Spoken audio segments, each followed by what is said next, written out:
స్వతంత్ర ప్రతిపత్తి కలిగిన ఈడీ, సిబిఐ, ఐటీ లాంటి దర్యాప్తు సంస్థలు దేశంలో ఎక్కడికి వెళ్ళినా దాడులు చేస్తాయని బీజేపీ అధికార ప్రతినిధి విఠల్ తెలిపారు. తప్పు చేసిన వారు ఎలాంటి వారైనా ఎంతటి వారైనా దర్యాప్తు సంస్థల నుంచి తప్పించుకోలేరన్నారు. కుటుంబ పాలన ఉన్న ప్రాంతీయ పార్టీల్లో తప్పక అవినీతి ఉంటుందంటున్న విఠలతో మా ప్రతినిధి హరీష్ ఫేస్ టు ఫేస్. రాష్ట్రంలో ఢిల్లీ లిక్కర్ కేసు, ఈ సిబిఐ, ఈడీ పరంపర కొనసాగి దీనికి సంబంధించి ఇప్పటికే అన్ని పార్టీల్లో విమర్శలు చేసుకున్న స్థాయికి అయితే ఇది వెళ్ళిందని చెప్పచ్చు. దీనికి సంబంధించి మనతో మాట్లాడేందుకు బీజేపీ అధికార ప్రతినిధి విఠల్ గారు. సార్ చెప్పండి, ఈ ఢిల్లీ లిక్కర్ కావచ్చు, ఈడీ, సిబిఐ రైట్స్ కావచ్చు, దీన్ని ఎలా చూస్తారు? అంటే బీజేపీ కావాలి అని చెప్పేసి ఈ ఈడీ రైట్స్ చేస్తుందని చెప్పేసి మిగతా పార్టీలు విమర్శిస్తున్నాయి. దేశంలో ఎగ్జిక్యూటివ్ డైరెక్టరేట్ కానీ, సిబిఐ కానీ, తర్వాత ఐటీ కానీ ఇవన్నీ కూడా స్వతంత్ర సంస్థలు.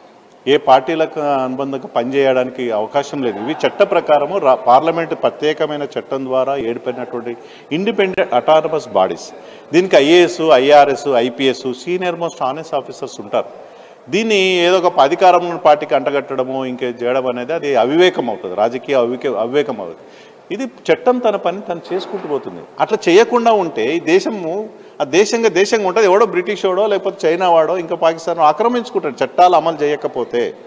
అంటే ఇక్కడ దేశంలో అవినీతి ఎన్ని లక్షల కోట్ల రూపాయల అవినీతి చేయొచ్చు, ఏ దందాలన్నా చేయొచ్చు, ఏ లిక్కర్ స్కామ్లన్నా చేయొచ్చు, ఏ మాఫియా గ్యాంగులన్నా చేయొచ్చు. కానీ మా పైన దాడి చేయొచ్చు, మమ్మల్ని ప్రశ్నించొద్దు. ఏం సంకేతం ఇస్తున్నారు మీరు? దేశవ్యాప్తంగా ఈ తెలంగాణ ప్రాంతంలో కాదు, నాకున్నటువంటి సమాచారం ప్రకారము ఎగ్జిక్యూటివ్ ఎన్ఫోర్స్మెంట్ డైరెక్టర్ అనేది 2002లో, అంటే FEMA act, foreign exchange management act కావచ్చు, prevention of money laundering act కావచ్చు, అదేవిధంగా ఎకనామిక్ అఫెన్సెస్ చట్టాలన్నీ కలిసి ఏర్పడినటువంటి ఎన్ఫోర్స్మెంట్ డైరెక్టర్. 2002 నుంచి 2022 గత 20 సంవత్సరాల్లో దాదాపు 35,000 కేసులు రికార్డ్ అయినాయి. 35,000 కేసు బుక్ అయ్యాయి. 1,05,000 కోట్ల రూపాయలు రికవర్ అయింది. ఇది ఆ 35,000 కేసులో కవిత కేసు ఎంత? ఆఫ్టర్ ఆల్ అసలు పొలిటీషియన్స్ మీద జరిగే దాడులే 0.1% కూడా ఉండవు. అది ఏ ఒక్క పొలిటీషియన్ కాదు, కాశ్మీర్ నుంచి కన్యాకుమారి ద్వారా చూసుకుంటే గుజరాత్లో మా యొక్క బీజేపీ నాయకులపైన దాడులు జరిగినాయి. వ్యాపం కేసు బీజేపీ నాయకులు కొంతమంది ఉన్నారని చెప్పి మధ్యప్రదేశ్లో బీజేపీ నాయకులపైన దాడులు జరిగాయి. ఉత్తరప్రదేశ్లో బీజేపీ తప్పులు చేస్తే బీజేపీ నాయకులపైన దాడి, కర్ణాటకలో బీజేపీ నాయకులపైన దాడులు జరిగాయి.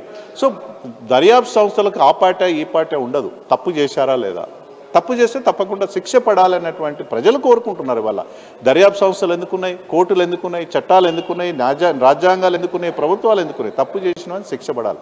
ఒకవైపు మీరు తప్పు చేయలేదని మేము అని ఎక్కడ చెప్పకుండా మాపై దాడులు చేస్తారా అంటే టీఆర్ఎస్ పార్టీ ఎగ్జామ్షన్ ఉందా? ఏమన్నా టీఆర్ఎస్ నాయకులకు కానీ, మంత్రులకు కానీ, ఎమ్మెల్యేలకు కానీ ఈ చట్టాలకు ఏమైనా మీకు ఎగ్జామ్షన్స్ ఇచ్చిందా? రాజకీయ నాయకులకు, ఎమ్మెల్యేలకు, మంత్రులకి, ప్రజాప్రతినిధులకు